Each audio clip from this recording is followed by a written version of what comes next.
स्वागत करती हूँ यूपी न्यूज 24।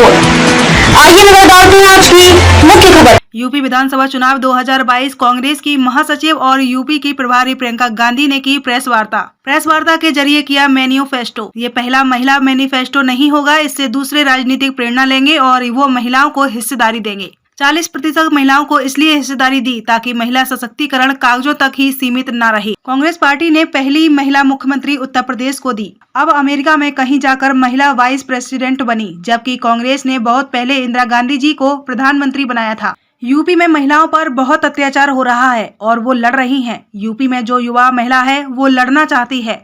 महिलाओं की शक्ति को 6 बिंदुओं में बांटा। संसद और विधानसभाओं में महिलाओं का प्रतिनिधित्व 14% है। यूपी में कामकाजी महिलाओं की संख्या 9% है। कांग्रेस की घोषणा 20 लाख रोजगार देंगी, जिसमें 8 लाख महिलाओं को रोजगार दिया जाएगा। ग्रामीण में महिलाओं का सशक्तिकरण होना चाहिए। 40% कार्यों में महिलाओं को आरक्षण दिया जाएगा। शिक्षा के क्षेत्र में 10+2 की छात्राओं को स्मार्टफोन दिया जाएगा। पूरे राज्य में महिलाओं के लिए संध्या क्लास की जाएगी, जिसके लिए महिलाओं को कई सुविधा और सुरक्षा दी जाएगी। बेटी बचाओ और बेटी पढ़ाओ का 60% खर्च सिर्फ विज्ञापन पर किया गया है। सिर्फ राजनीतिक दल जानते हैं कि देश की सब महिलाएं अपनी शक्ति को पहचान गईं, तो सब बदल देंगी। NSS की रिपोर्ट में आया कि महिलाएं घरेलू काम में बिना वेतन के 5 घंटे काम करती हैं।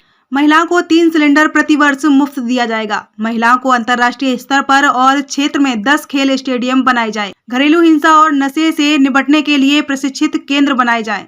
रोज मेरे पास पीड़ित महिलाएं आती हैं, जिसमें मैं देखती हूं कि पुलिस व प्रशासन अपराधी की मदद करती है।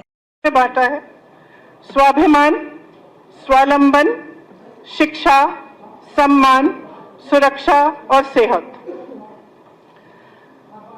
देखिए, स्वाभिमान की सबसे बड़ी बात यह है कि राजनीति में जो 40% हम हिस्सेदारी से हम शुरू कर रहे हैं टिकटों में, हम चाहते हैं कि इसको हम आगे बढ़ा के एक दिन ये 50% बने।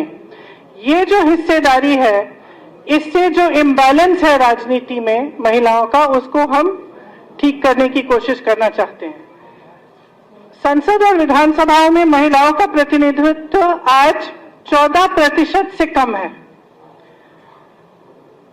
जब 40% महिलाएं टिकट लेंगी और चुनाव लड़ेंगी, आशा है कि ये बढ़ेगा, विधानसभा में बढ़ेगा और उसके बाद जब लोकसभा का चुनाव आएगा तो आशा है कि वो और भी बढ़ेगा। स्वावलंबन में हमने महिलाओं के लिए बहुत सारी घोषणाएं की हैं। आपको शायद मालूम होगा कि उत्तर प्रदेश में कामकाजी महिलाओं की भागीदारी अब 9.4% है, 9.4%। हमने इसमें घोषणा पत्र में ये घोषणा की है कि नए सरकारी पदों में आरक्षण प्रावधानों के अनुसार 40% महिलाओं को नियुक्ति होगी। इसका मतलब है कि जो हमने घोषणा की कि हम 20 लाख रोजगार दिलवाएंगे, उसमें से 8 लाख रोजगार महिलाओं के लिए होंगे। 50% तक महिलाओं को नौकरी देने वाले व्यवसायों को कर में छूट और सहायता मिलेगी। महिलाओं द्वारा संचालित छोटे व्यवसायों को सस्ता ऋणों और टैक्स रिफंड हेतु फंड मिलेंगे। तब तक के लिए बने रहिए यूपी न्यूज 24 पर। यूपी न्यूज 24 चैनल को सब्सक्राइब करें व बेल आइकन को प्रेस करना ना भूलें, जिससे आगे आने वाली वीडियो का नोटिफिकेशन आप तक पहुंच सके।